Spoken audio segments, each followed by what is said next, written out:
Our final speaker is Dr. Hannah McCormack, and Hannah completed her doctoral studies at the University of Limerick, and she is the current campaign manager on the Tackle Your Feelings project. And Hannah's talk is going to focus very much now, to finish off the session, on the well-being of our athletes. So please extend a very warm welcome to Dr. Hannah McCormack.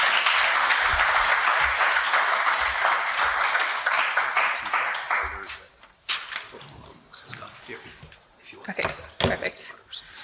Okay, thanks for, I suppose, everyone sticking around. I am the last speaker today, and I know the next thing we have on the agenda is lunch, so it's really important for me to get through this as swiftly as possible. What I would say as well is I am very concerned about the well-being of the individual, and it will be about the well-being of the athlete, but it's also going to be about the well-being of you as the coaches as well. So this is what I'm going to talk to you about in my short presentation today. I'll introduce Tackle Your Feelings, what it is, who we are, and what our general aims are. Then I'm going to talk to you about positive psychology in sport, and it's really going to build on nicely from what Olivia brought up and that kind of facilitative environment, or a gold standard environment for sport. Then I want to talk to you about values, which I'm sure you all are pretty familiar with, and I'll give a few examples, and then what your role as coaches can be in, I suppose, encouraging this environment and even kind of looking after your own mental well-being. And then I'll finish with questions and some take-home messages. So first and foremost, I'm going to flip it around a little bit, and I'm going to ask you guys a question. This is not a question I'm looking for an answer for right now, but it's something that I want you to hold in your head for the duration of my presentation. And it's potentially something you can just hold in the back of your mind as we go through life. And that question is, are you a nice person? And I'll come back to it later, and hopefully it'll make a little bit more sense at the end. So, what is Tackle Your Feelings? Tackle Your Feelings is a positive mental well-being campaign, and we want to encourage people to be proactive when it comes to their mental health. We've all heard about those marginal gains or those 1% increases that athletes can make to become a better performer, to become a better athlete. Tackle Your Feelings is about looking at your mental health and looking at those marginal gains or those 1% differences that you can make to improve your positive mental health. We've had a lot of, I suppose, campaigns and awareness pieces around poor mental health, and I don't really need to talk a lot about how our mental health has been impacted over the last couple of years with everything that we've been through and what we're going through now.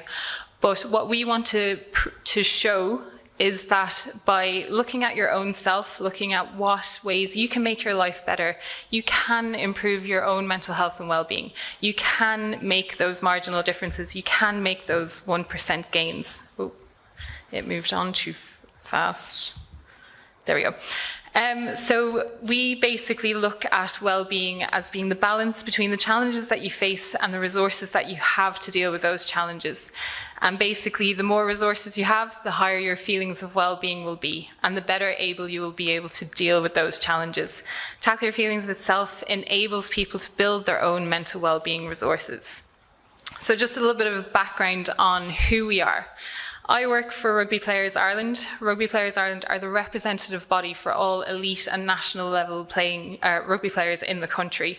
One of the main aims of Rugby Players Ireland is to make Ireland the best country in the world in which to play rugby. And we do that in multiple different ways, but one of the ways we do it is we look after the well-being of the athlete off the pitch, because we know that when we look after the well-being of the athlete off the pitch, it has a positive impact on their performance on the pitch. As Olivia said, athletes are humans. They are a well-rounded person. Athletics, sport, performance is just one part of their identification. It's just one part of their personality. So we want to make sure that everyone is a well-rounded individual and has the opportunity to be the best version of themselves off the pitch as well as on the pitch. Tackle Your Feelings as a campaign is actually sponsored by Zurich Insurance and the Z Zurich Foundation, who are very interested in developing and promoting the well-being of the individual.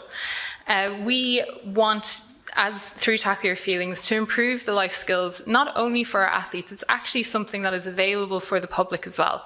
So anyone who is interested, you can, I obviously put some sort of slide moving thing on this and I didn't realise it, so excuse me while I mess around with it every so often. it is something for the public as well. It's something for everyone at every level. So not just the elite athletes. Everyone in this room can benefit from the resources that we have available through Tackle Your Feelings, and everyone who coaches anyone can also bring these kind of lessons and resources to their athletes as well. We also, as you can see, Olivia spoke about the role models before. We have a lot of Ireland's top level rugby players supporting the campaign, sharing their own experiences of mental health and well-being, both positive and sometimes negative, because we need to hear the negative to be able to appreciate and work on the positive as well. So one of the things that we do in Tackle Your Feelings, a lot of people, when it first came out, Tackle Your Feelings has been in existence since 2015, 2016, and it was very much seen as a mental health campaign. We're not just a mental health campaign, we are a mental well-being campaign. And that's because we use the dual continuum model of mental health. So you can see this is a model that was developed by a researcher called Keyes. And what he proposed is that mental health isn't just about the absence or presence of mental illness. It's actually also about the absence or presence of mental health and well-being. And you can see here on the horizontal continuum, we all exist somewhere along that line. And chances are we aren't necessarily going to know unless we have potentially experienced poor mental health or a mental illness, or we have been diagnosed with a mental illness. But we also, oh, my little things are coming up at the end. We also exist on the vertical line, which is something that we actually have a lot more control over. We can encourage our own positive or high levels of mental health and well-being. And what Keyes and his colleagues proposed is that someone who has a mental illness, or is kind of maybe has the presence of a mental illness, but has a higher level of mental health and well-being. Oh, sorry. It's been a long time since I've had to press buttons in front of people. I'm usually just looking at my screen, so I can cheat by looking down here.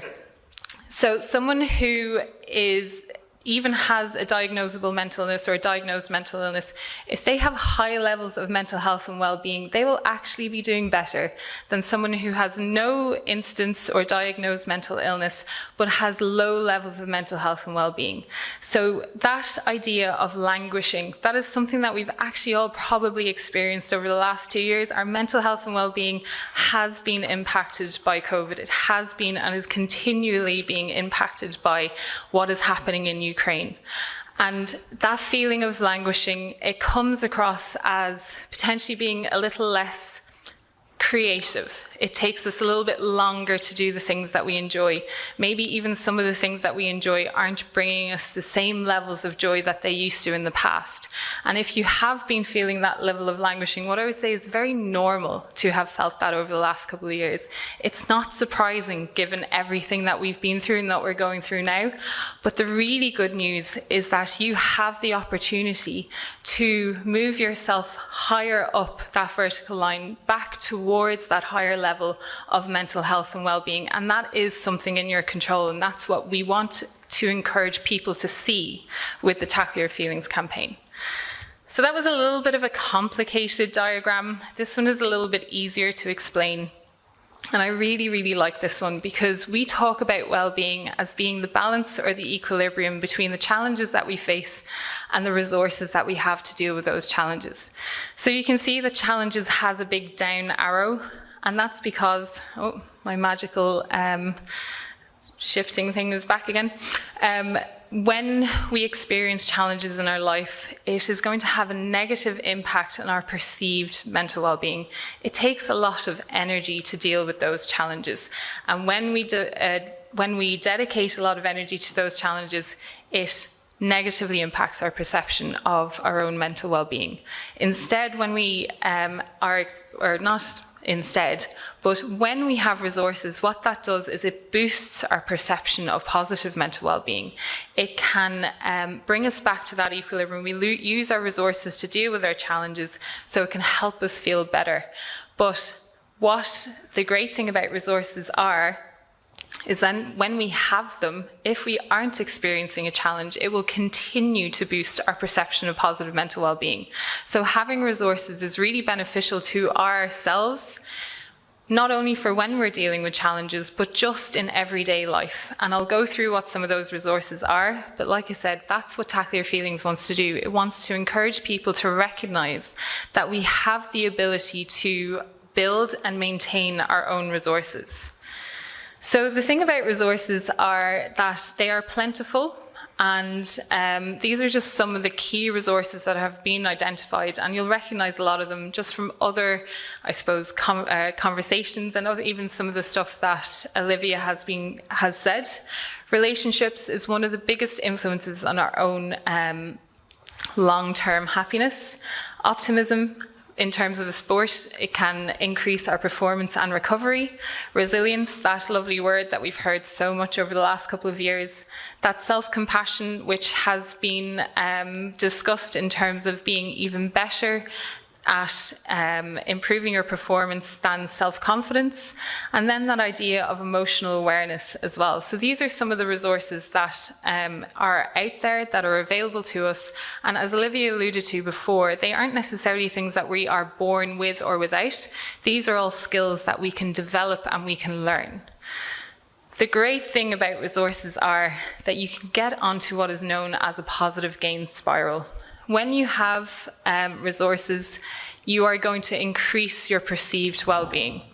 When you increase your perceived well-being, you're going to be able to develop and gain more resources.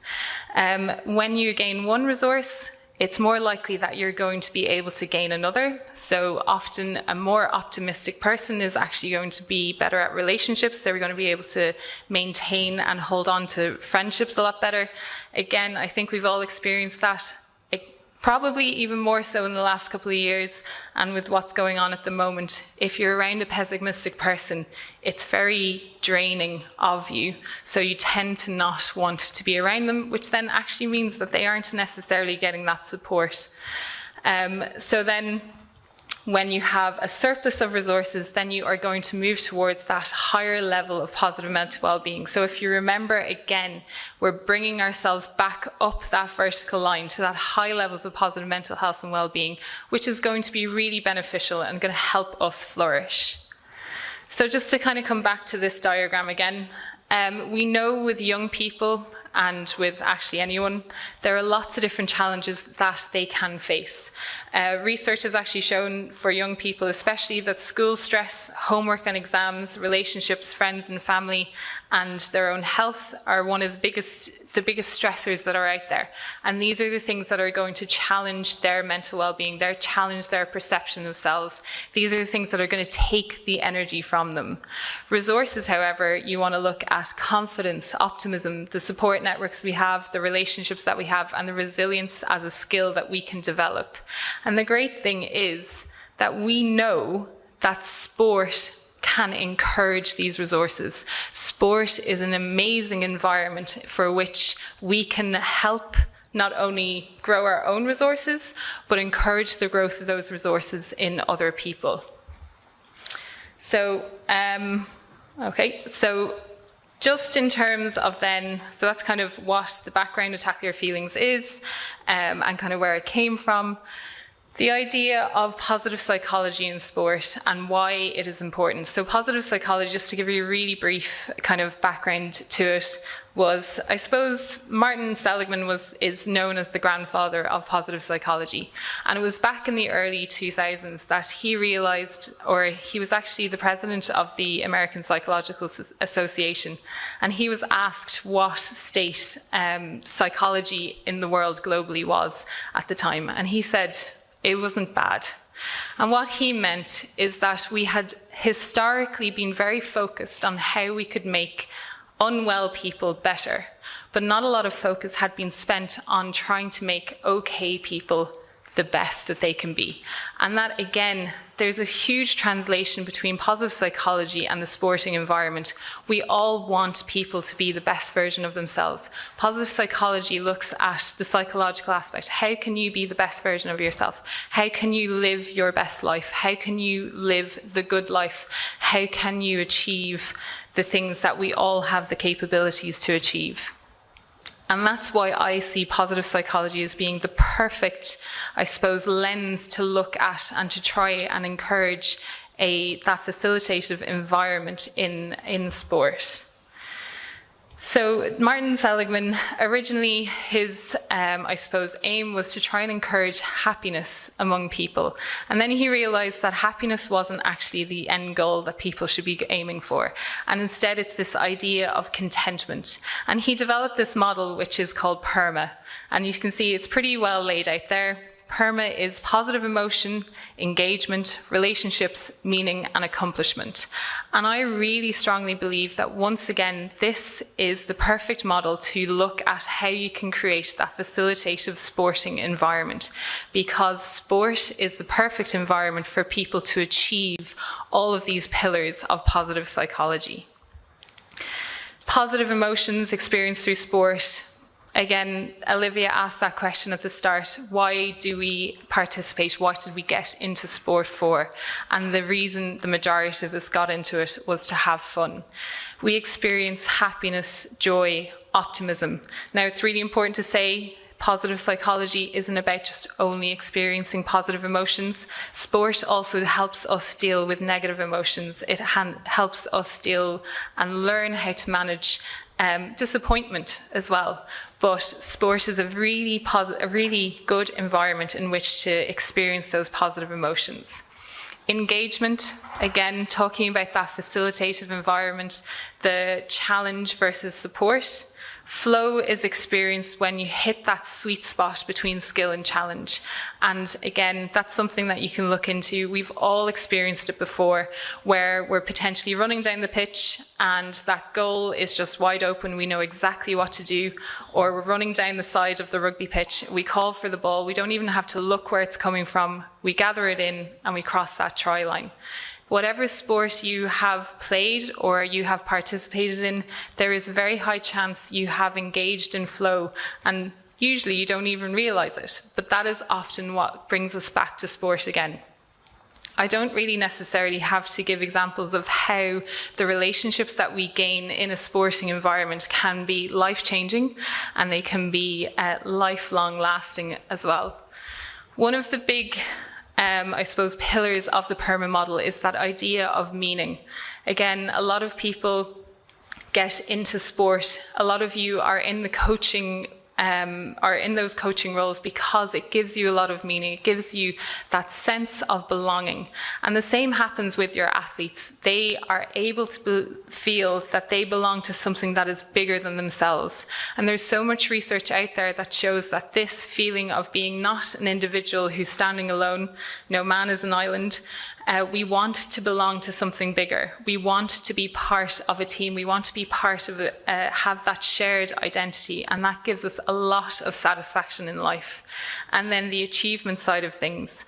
Sport is all about achievement, setting goals for yourself, setting goals for your team, and not necessarily the winning, but just improving in the skill. Every time someone goes to a training session, they can achieve something. Every time you get out of bed to go for that run, you have achieved something. Sport is the perfect environment to encourage this positive psychology model. So how can we as individuals, how can we as coaches, or how can you as coaches kind of encourage this, or what is your role in it? One of the most important things that we want to encourage through Tackle Your Feelings is the idea of identifying your own values. So values are the principles that you feel are most important in your life. They are the personal beliefs and opinions that offer a sense of guidance. So values can obviously be personal, values can be team or group-based, or they can be club or sport-based, obviously if you're working with individuals as well.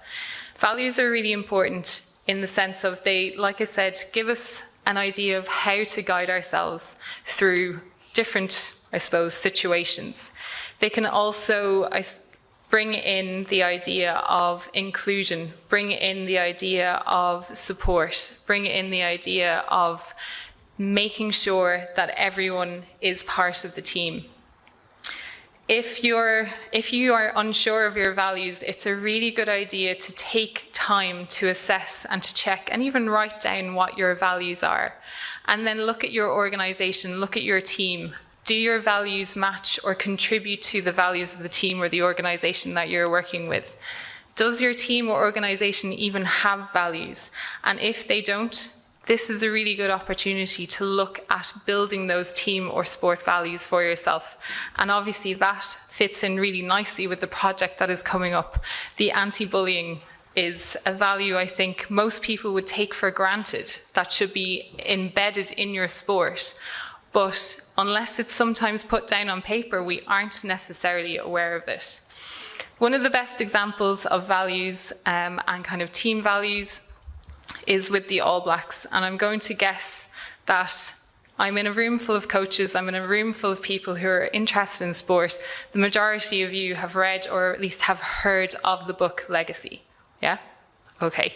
So anyone who hasn't seen it, read it, heard about it, you can have a look into how these values took a team who one of the best teams in the world, supposedly in 2007, who didn't really get to where they wanted to be, and how that shift in awareness of the team values, shift in awareness of what each individual contributes to the All Blacks jersey, to that jersey, to make sure that they leave it in a better place, how that supposedly brought them to winning the World Cup in 2015 and becoming one of the most successful rugby teams in history.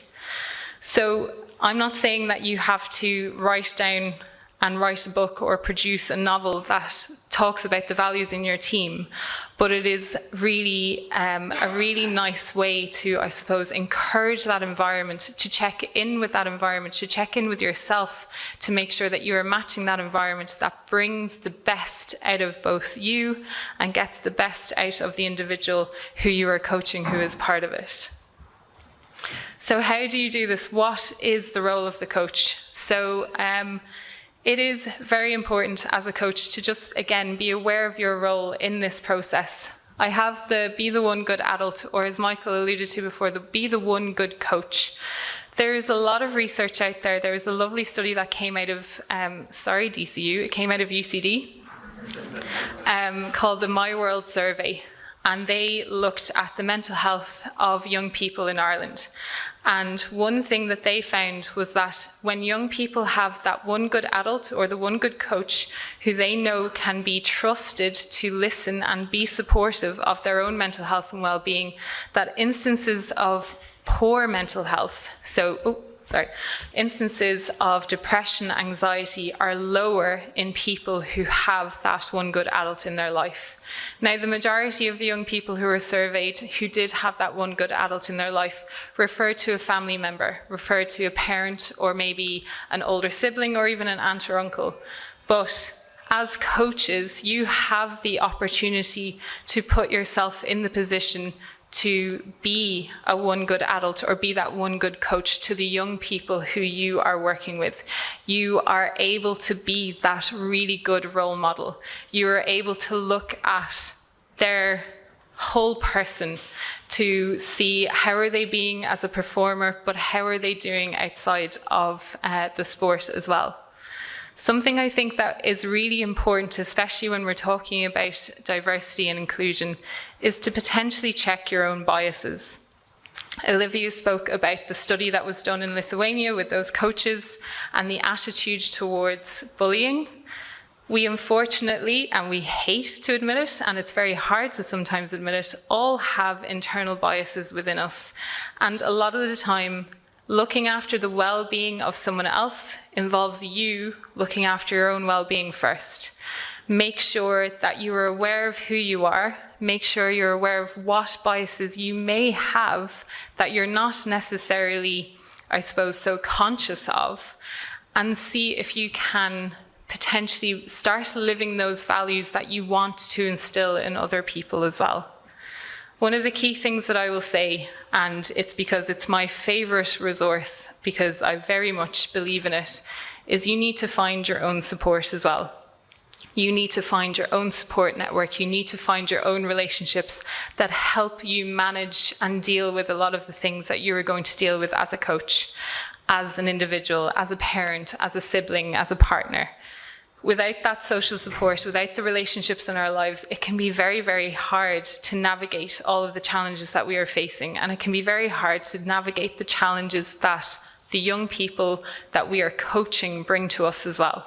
So you definitely need to find your own squad, find the people who you know can help you through a difficult situation, even people that you can trust to talk about if there is bullying in your team or in your club. How do we manage this situation? Because yes, there's a responsibility on you as the individual, as the coach, to help manage it, but it shouldn't just be down to you. In the same way that the coaches were like, well, it's not my job to teach kids not to bully people. It is, but it shouldn't be your job alone. And that's something that you want to be very aware of, that you don't have to do these things alone. There's going to be a lot of supports out there. Find the people who you know you can talk to about that. One thing I'll say, and James, who's not here anymore, he mentioned at the start that a lot of people get into sport because it's almost a vocation. It's this desire to be part of it. You aren't necessarily doing it as a job, so you can't close the laptop down and walk away. So what I will say is that self-compassion is key. And this is one of my favourite analogies, because when I first heard this analogy, I had no idea what was going on. So the analogy is, when the coals are lit, barbecue the steaks. And I'll tell you the story of when I heard this first. You may or may not be able to tell that one of the sports that I have tried in the past, and kind of still dabble in at the moment, is Olympic weightlifting. And I remember going to a session and I was feeling really drained that day. And I was like, I just don't know if I can do this. I just don't know if I can do the prescribed workout that has been set out for me today. And I went up and I said it to my coach. And I said, look, I just don't have the energy. And he turned to me and he said, well, when the coals are lit, barbecue the steaks. And I was like, are we having a barbecue? Can I have my steak medium rare, please? But what he really meant was that don't force it. When you need to take a rest, take a rest. When you need to back off, back off.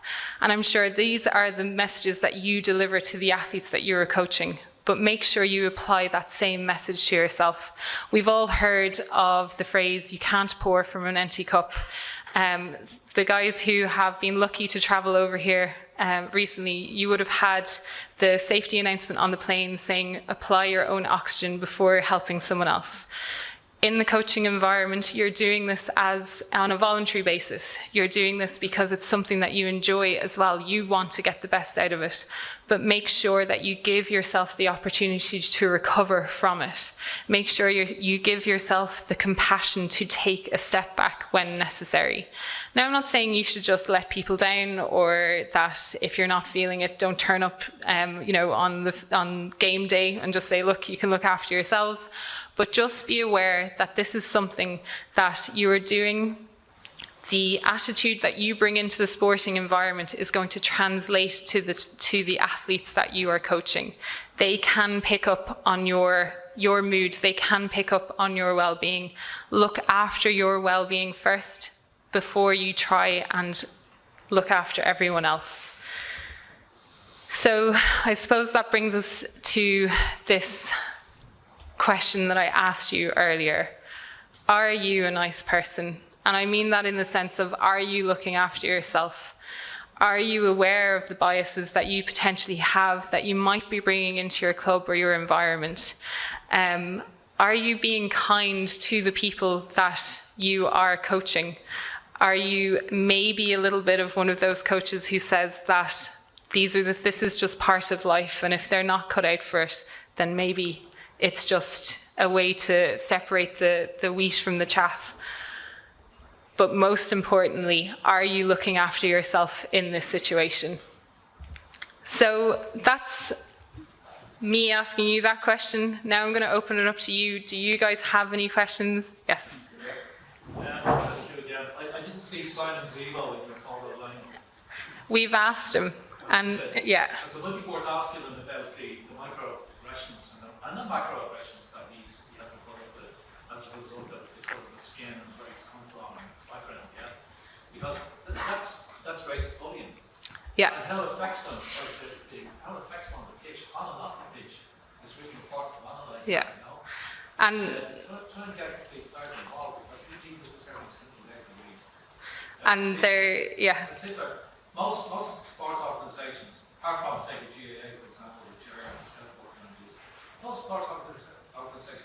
clue whatsoever how to deal with these microaggressions or the unconscious biases that we're talking about, you know. Not a clue whatsoever, not clue with it, run away from it. So as a result, a lot of kids constantly ethnic minority backgrounds try and get into the games, leave after a couple of weeks because of the abuse that they get. Yeah, and one of the messages that we are trying to instill in the young people of Ireland, we actually have a Tackle Your Feelings schools programme, is to understand and appreciate.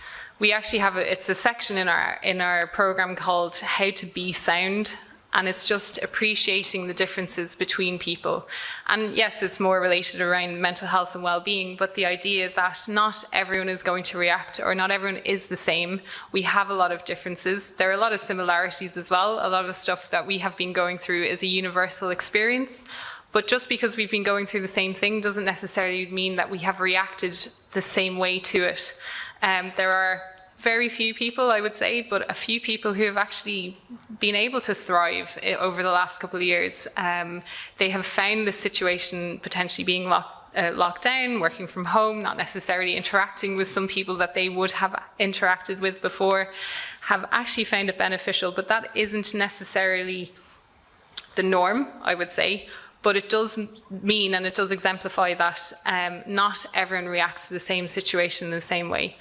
Something really interesting about the Tackle Your Feelings campaign is one of the original aims of the campaign was to help reduce the stigma around mental health and well-being, but we are very aware, and I'm sure Olivia is more aware than anyone else, that there is a lot of stigma still in place around these issues, and there's a lot of self-stigma. So we're very happy, and it kind of comes back into looking after yourself, we're very happy to say, I will support you through a very difficult time, but I'm not willing to be able to look for that support myself, or I find it very hard to find that support myself. So for a lot of athletes who are out there, it's actually very hard to come forward and say, I will be an ambassador for your campaign. I will share my story. I will show my vulnerability. Again, vulnerability is a word that we're almost not allowed to use in sport, especially at that elite level. And something we want to try and encourage people to see is that it's okay to be vulnerable. It's okay to admit that things have been hard. It's okay to admit, I'm not getting on with my teammate. This is impacting me. The treatment that I am receiving is negatively impacting me, because when we get rid of that stigma, when we encourage these types of conversations, and hopefully this study will help with those kind of conversations, then we can help reduce the instances of those of bullying, of poor mental health, of struggling with poor mental health and poor mental well-being, because the more we talk about it and the more we as coaches and role models exemplify that as well, the more we can encourage people to do the same, especially our athletes. So I suppose just to finish off, because I know hopefully the sandwiches are out there waiting for us, just to give you some take-home messages. So like I said, sport can be the perfect environment to promote positive mental health and well-being. The resources we gain through positive sporting environments can lead to other resource gain, and obviously can lead to those transferable skills that we talk about. That confidence, that optimism, that resilience that we gain in sport, we can put that in place in other environments as well. Know your own values. So like I said, check in with yourself, even if there's anything that you do after the end of the day. I know there's been a lot of really good information that has been shared, but even have a look at your own values. What are the things that you want to bring to the environment that you are working in? What are the things you want to bring into the environment that you are volunteering in?